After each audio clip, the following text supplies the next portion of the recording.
보실 성경 말씀은 베드로전서 2장 20절입니다. 죄가 있어 매를 맞고 참으면 무슨 칭찬이 있으리요. 그러나 선을 행함으로 고난을 받고 참으면 이는 하나님 앞에 아름다우니라. 아멘.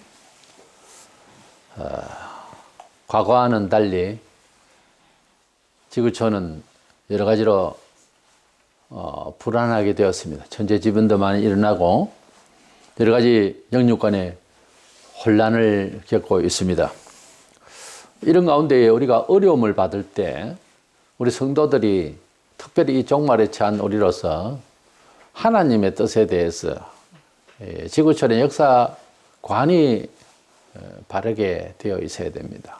그래서 어려움은 무조건 버리라든가 또 하나님께서 우리 성도들 잘 되게 하시려고 하는 개인적으로 공동체적으로 그런 그 권면에 또는 훈련에 관한 그런 일을 만나는데도 또 막무가내 그냥 하나님 섭니다 하는 명제만 말하고 무슨 뜻으로 이러는지에 대해서 관심이 없다든가 이런 일들을 보면 우리가 매를 맞는 것과 십자가의 고난에 대해서 분간이 없는 것 아닌가 하는 생각을 해봅니다. 그래서 징계와 십자가의 고난이라는 주제로 말씀을 나누고자 합니다. 먼저 우리 지구촌의 삶은 갈수록 어려움이 깊어질 것이다 하는 것이 성경의 예언이에요.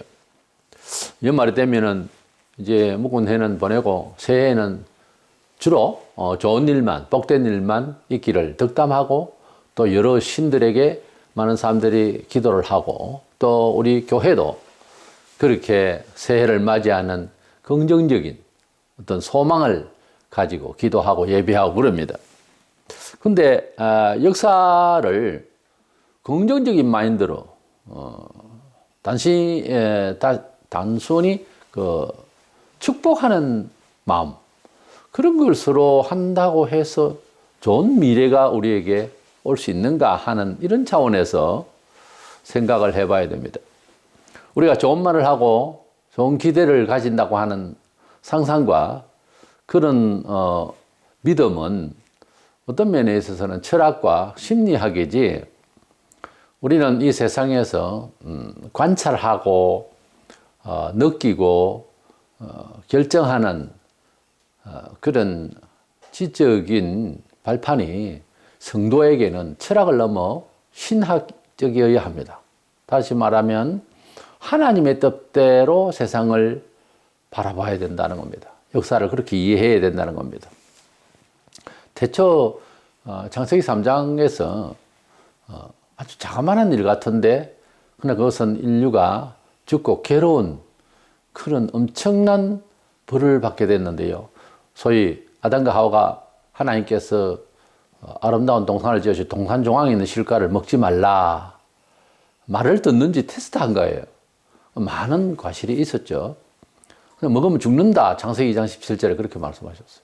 근데 그것을 하와와 아담이 그냥 먹었어요. 그럼 금방 죽지는 않았죠. 그러나 공포가 엄습하고 그게 이제 죽음의 시작이에요.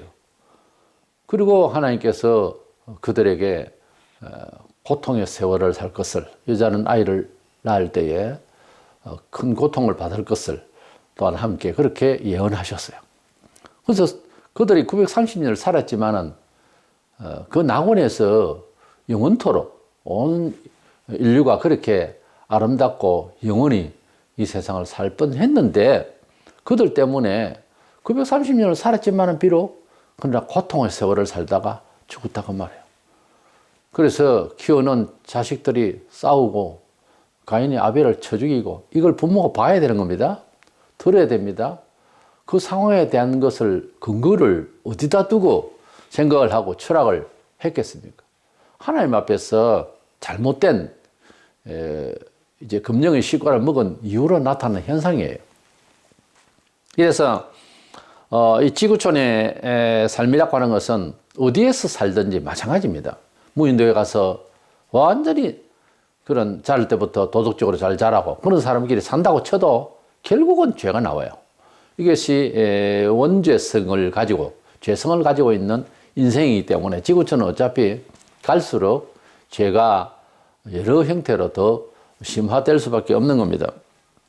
모세 같은 경우에 우리가 훈련을 많이 받고 거의 뭐 인생을 달관했다 할 정도의 그런 인물이고 구약의 대표적인 인물인데 시편 90편 10절에 말하기를 우리의 연수가 70이요 강건하면 80이라도 물론 그가 120세까지 살았습니다만은 평범한 수준에서 7, 80을 산다는 거죠. 그 연수의 자랑은 수고와 슬픔뿐이요. 7, 80년 생에 산다는 내용 자체가 수고로움과 슬픔뿐이다. 그리고 신속히 가니 우리가 날아가나이다. 후딱 지나가더라 이거죠. 인생이 산다는 것이 이렇게 허무하고 슬플 수가 있을까? 우리가 하나님을 만나기 전에도 70세 전후만 되어도 넉넉히 알아야 되고 60세만 돼도 넉넉히 알 수 있고요. 50대만 돼도 알 수가 있습니다. 청소년이라도 철학이 깊어지면 알 수 있겠죠. 조금 이러죠. 인생이 허무하다는 것을 그러면 염세주의자가 되라 그 말이 아니고 지구촌의 삶의 해아래 삶이 별 것이 아니다. 이 땅의 것을 가지고 전전긍긍하고 여기에 목숨을 걸고 여기에 빠져서 살만한 세상은 아니다. 이것 정도는 알아야 되는 겁니다. 인생을 살면서 너무도 캥기고 힘들고 죽고 싶고 할 정도가 지나지 않으면 아직까지 철이 덜 들은 거죠. 우리 지구촌의 삶이라고 하는 것은 어느 집에 나서 무엇을 연구하고 어떤 경험을 하더라도 결국 여기에서 영원히 살만한 곳은 아니다. 이런 생각을 할 수 있어야 이제 겨우 인생을 제대로 아는 거죠. 알다 보니 이젠 허무한 것을 알게 되는 거죠. 이 지구촌의 삶이라고 하는 것이 긍정 마인드로서 뭐 어떻게 잘 살아보겠다고 하지만은 결국 그 결론은 별 볼 일이 없는 세상이다 하는 겁니다. 성경이 그렇게 말하고 있고 그 근거가 죄로 인해서 못 고친다 이거예요. 우리 사람이 고침을 받았다 해도 땅은 이미 저주를 받아서 살기가 어려운 지경에 되어 있습니다. 우리는 이 말세에 살아가면서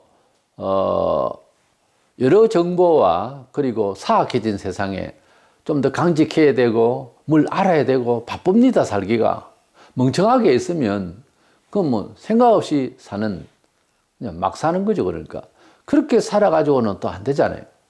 그럼에도 불구하고 이 세상을 긍정 마인드로 바라볼 수 있느냐는 거예요. 디모데후서 3장 1절에 너는 이것을 알라 말세에 고통하는 때가 이르러 그랬어요. 고통이 더할 수도 있다라고 하는 말이면서 또한 갈수록 여러 무서운 범죄가 더 드러날 것을 우리는 예상할 수가 있는 것입니다. 우리가 물질이 부족하고 또 문화 문명이 좀 뒤떨어졌을 때는 뭐 이제 병도 좀 있고 여비고 힘든 그런 정도는 있었지만 지금은 과학 문명이 상당히 발전을 하고 계속적으로 뭐 광속도로 정말 변화를 가지는 이런 풍성한 과학 만능 시대라고 하는 이런 시대에 살면서 심령은 과거와 같이 평안하지 않습니다. 우리가 과연 과학을 하고 교육을 하고 여러 새로운 경험을 한다고 해서 지구촌이 바뀌었습니까? 옛날보다? 꼭 그렇지는 않거든요. 우리가 가지고 있는 문화의 도구를 벗어나서 어디 전락을 가서 어떤 사람은 전기도 쓰지 않고 촛불이나 이런 것을 들고 와서 그곳에서 뭐 과거의 삶에 마음의 평안을 찾고 고향처럼 그렇게 한번 살아보려고 하는 그런 생활도 한 번씩 합니다. 얼마나 우리가 문명을 발휘하면서 이렇게 추구한 과학 문명 속에서도 심령은 가난한지 위험한지 혼란스러운지 연약해졌는지 말로도 할 수가 없어요. 그래서 갈수록 고통스럽다. 그러니까 지구촌은 원죄 이후로 긍정 마인드를 가지고서 해결될 수 있는 부분은 아니다. 그러므로 성도는 오늘도 기도하고 예배하고 어떤 헌신을 하고 난 뒤에 좋은 세상만 내 앞에 있을 것이다. 그런 말을 책임없이 덕담이라고 하든가 또는 우리가 그렇게 여기고 소망할 일은 아니다 이거예요. 예수 믿었기 때문에 걱정 없이 세상을 힘있게 살리라 하고 그렇게만 성경은 제자들과 여러 사람들이 그렇게 고백하지는 않습니다. 이 세상을 이겨내야 할 어떤 긴장과 사탄의 역사에 대해서 대적하는 마음으로 살아야 될 긴장을 이야기하고 있고, 그러므로 기도해야 된다 그러고, 그러므로 굳은 의지로 인내를 잘 해야 된다 그러고 있지, 성경에. 내가 뭐 좋게 생각한다고 해서 우리가 다 좋게 여긴다고 해서 세상이 좋아질 리가 없다는 거예요.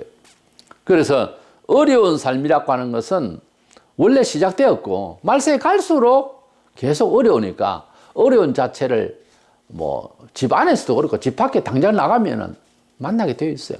그것을 짜증을 내고 기도가 부족해서 그런가? 뭐 하나님의 예정이 있는가? 뭐 이렇게 복잡하게 차원 높여서 생각할 것이 아니라 아예 여기에는 힘든 겁니다. 내가 뭐 어떤 행동을 어떻게 해서 나빠졌다 이렇게 생각할 건 없고요. 사실은 바닷가에 가서 그냥 바다를 거닐다. 그런데 어부는 물 가운데서 있고 또 물을 항상 가까이 하죠, 바닷물을. 근데 나는 놀러 갔다.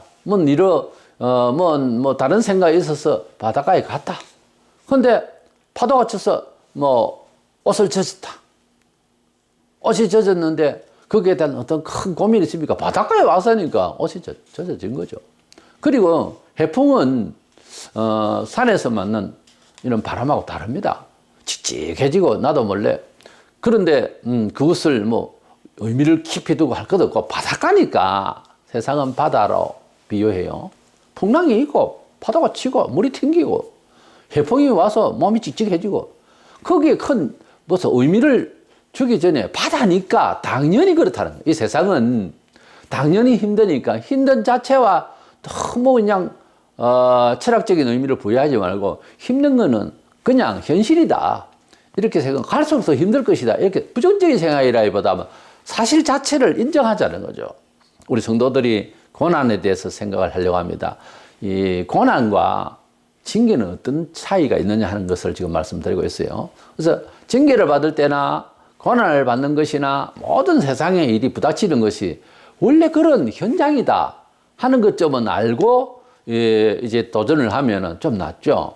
우리가 알고 맞이하는 거하고 모르고 맞이하는 거하고는 상당한 차이가 있습니다. 그래서 세상은 원래 그렇다, 그렇게 힘들다 하는 겁니다. 그러면 본론적으로 이 벌을 하시는 것, 그러니까 어떤 고통을 받고 내 개인적으로 몸에서부터 시작해서 가족과 이웃과 그리고 자연재해와 이런 어떤 고통들을 받을 때에 벌을 하신 거냐, 아니면 내가 예수를 잘 믿으려고 하다가 생긴 소위 십자가의 삶의 현장이냐 하는 이 점을 차이를 알고 생각을 하자는 거예요. 원죄를 짓고 아담과 하와가 그때부터 시작해서 세상에 죄가 관영해지고, 구약에 보면 너무나 많은 사람들이 죄를 지어서 1차적으로 노아 때에 물심판을 하셔서 노아 8식구만 남기고 다 멸하게 하셨습니다. 한마디로 말하자면 다시 씻었다 이거죠, 세상. 그리고 자손을 또 이제 내게 됐는데, 이런 죄를 받고 난 뒤에, 이런 형벌을 받고 난 뒤에 지구촌은 지금까지 이렇게 죄가 많이 형성되고 있는데, 이것을 어떻게 생각해야 되느냐 하니까, 이거 자체는 우리가 물론 잘 유도하고 잘 이제 도전해서 이겨내야 할 부분들이지만은, 이것은 십자가적 고난이 아니고 원죄 이후로 징벌하신 내용이에요. 세상을 원망하지 마세요. 우리가 잘못해서 선생님에게나, 요즘은 매도 못 듭니다만 뭐가 잘못됐죠. 부모님도 그렇고, 부모님에게 야단을 맞을 때에 그 매를 맞았으면 매 자체를 미워해서 되겠습니까? 내가 왜 이렇게 매를 맞는가에 대한 내용을 생각해야 되는 거예요. 저도 소아 때에 할아버지께서 저희 집에 이제 대나무가 있어, 대추미라고 그러죠. 가지를 가지고 항상 위에 운목에 두시고, 그래서 잘못하면 이제 매를 맞았어요.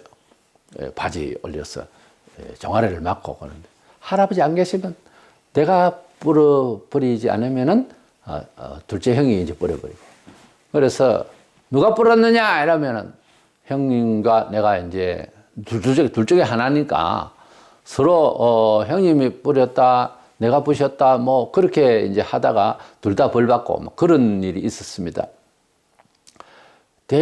배나무 가지가 문제가 아니고 할아버지께서 왜 나를 쳤느냐 이거야. 그걸 생각해야 되는데 어릴 때 그걸 생각 안 하고 안 맞고 싶어가지고 그렇게 자주 부셔버리는 그런 것이 기억이 나요. 우리가 하나님으로부터 어떤 받는 고통이 당연히 맞아야 할 벌이 있고요. 우리가 신앙생활을 좀 더 잘하고 또 안 믿는 사람이 예수를 믿으려 하면 이 구조 자체가 세상이 가족으로부터 시작해서 모든 데에 적응이 잘 되지 않습니다. 조화롭지 못해요. 그 조화롭지 못한다는 자체가 비극이 아니고 그것은 당연한 거예요. 왜? 우리 쪽에서 문제가 있는 것이 아니고 하나님 편에서 문제가 있는 것이 아니라 하나님의 뜻이 문제가 아니고 그걸 못 받아들이는 오래된 습관된 세속적인 사람들 형편이 문제가 있는 거죠, 사실은. 그래서 하나님의 뜻이 이제 세상으로 접근할 때에 부닥쳐서 그런 이론적인 또는 삶의 양식에 이런 갈등이 오게 됩니다. 소위 문화적 충돌이 일어나는 거죠. 이것이 이제 십자가의 고난인 거죠.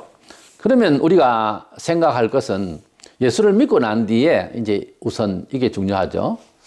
어려움이 생겼다. 갑자기 생겼다. 내지는 어려움이 늘 따른다. 이럴 때에 그 어려움에 대해서 고난에 대해서 어떻게 생각할 것이냐는 것은 매우 중요한데 긍정 마인드주의자들은 심리적으로 이거저거 생각할 것 없이 좋게만 여기자는 거예요. 뭐든지 잘 될 것이다. 어떨 것이다. 그거는 심리 효과가 과연 성경이 말하고 있는 복음의 능력이냐 하는 거예요. 성경은 그렇게 안 되어 있습니다. 너희 웃음을 애통으로 그렇게 말하고 있어요. 그러니까 우리가 하나님 앞에서 성경 신구약 전체를 읽고 정서상 들려오는 소리가 뭐냐면 책망하는 소리예요. 우리가 하나님 앞에서 바른 책망을 받으면 잘 되니까요. 근데 성경은 우리에게 긍정 마인드로 잘 살아봐라. 그런 말은 안 되어 있어요. 사실은 그런 뜻이 안 되어 있어요. 읽어보시면 알지만 성경은 구약도 신약도 마찬가지입니다. 우리가 하나님 앞에서 회개하고 낮아져야 되고 겸손해야 되고 세속적인 것을 털고 하나님의 새로운 계시의 삶의 논리를 따라서 살겠다고 이렇게 해야 잘 된다고 되어 있어요. 예. 그렇기 때문에 그렇게 하려고 하는 과정에 변화의 과정에는 아픔이 오는 거죠. 죄가 있어 매를 맞고 참으면 무슨 칭찬이 있으리요 본문이 그렇게 말하고 있어요. 우리가 뭘 잘못해가지고 매를 맞으면은 당연히 그냥 매일 뿐입니다. 원죄 이후로 세상이 어려운 것은 단지 이것이 매이지 십자가의 삶의 현장은 아니라는 거지. 물론 그것을 어떻게 예수 안에서 잘 취급해가고 잘 인내하고 없어지는 거 아닙니다. 고통은 세상에. 그렇게 잘 도전해 나가면 이게 나가느냐 하는 숙제가 아름답게 성화될 수가 있다 뿐이지. 그것은 그렇게 억지로 표현할 뿐이지 고통은 항상 있는 거예요. 그러니까 원죄로 맞은 이 지구촌의 우리의 삶의 근본된 이 죄의 벌은 없이 할 수가 없어요.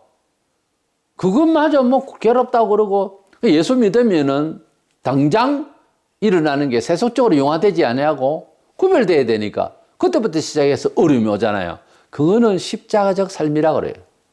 그러니까 너만 십자가가 아니고 세상이 그렇게 고통스럽게 살도록끔 되어 있단 말이에요.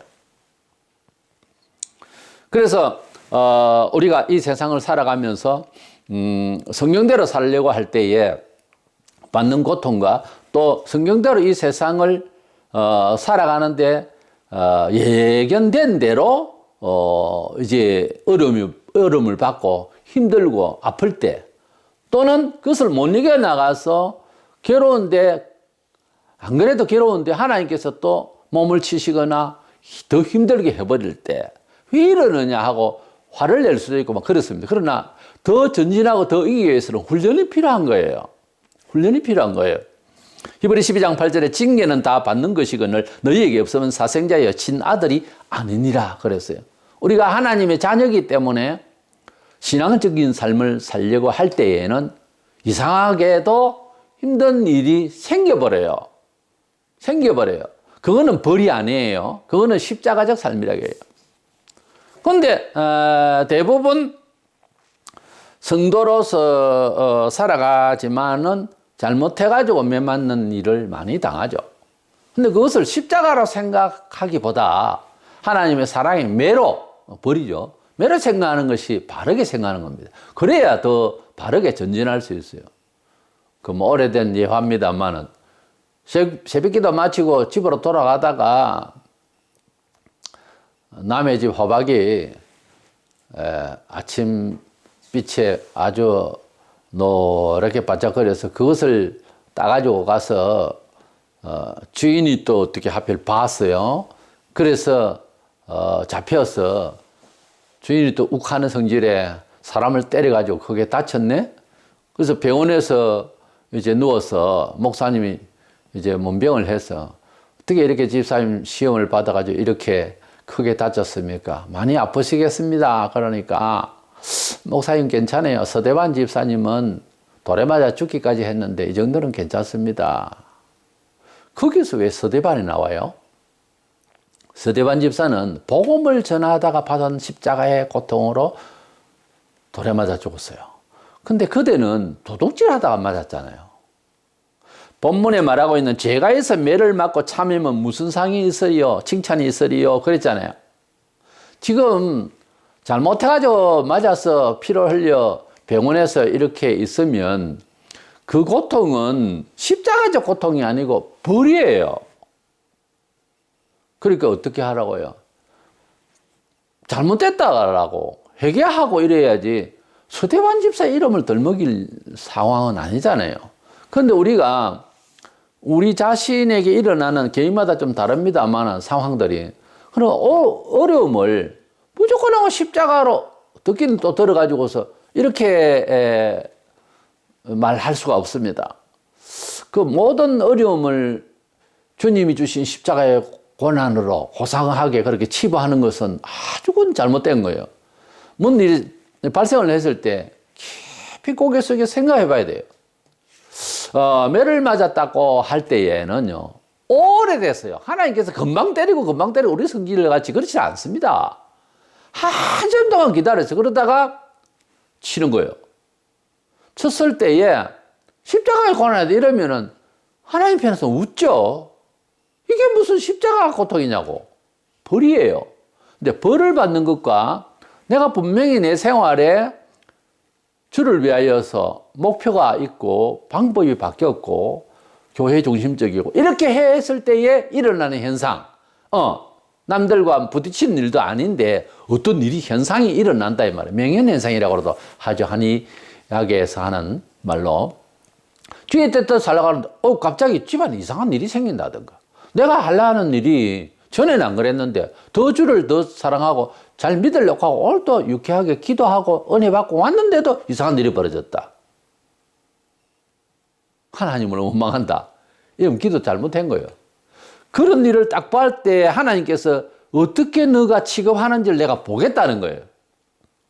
그리고 예수님을 더 잘 믿으려고 하고 할 때에 충격을 받고 어려움을 받고 이렇게 되면 힘들 때에 그러니까 십자가적 고난이 확실하게 이해가 되어졌을 때는 이것은 내가 하나님의 자녀요. 하나님께서 나를 아끼시고 주님이 말씀하신 대로 그대로 내가 십자가적 고난을 받구나. 하나님의 자녀임을 하나님이 언제나 간섭하실 나라는 자신을 정체성을 확인하는 거예요. 그러니까 감사하죠. 그래서 제자들이 복음을 전하다가 받는 고통 중에는요. 감격했어요. 스스로 막 기뻐했어요. 이런 차원은 철학에는 없어요. 이것은 하나님을 알고 성경이 우리 인생을 환하게 비추는 명경처럼 생각하는 사람에게만 인정하는 사람에게만 일어나는 정서예요.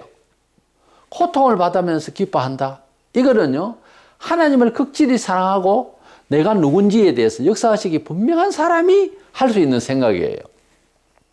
대부분의 신자들이 보면은 어려우면 하나님을 원망을 하려고 그러거든요.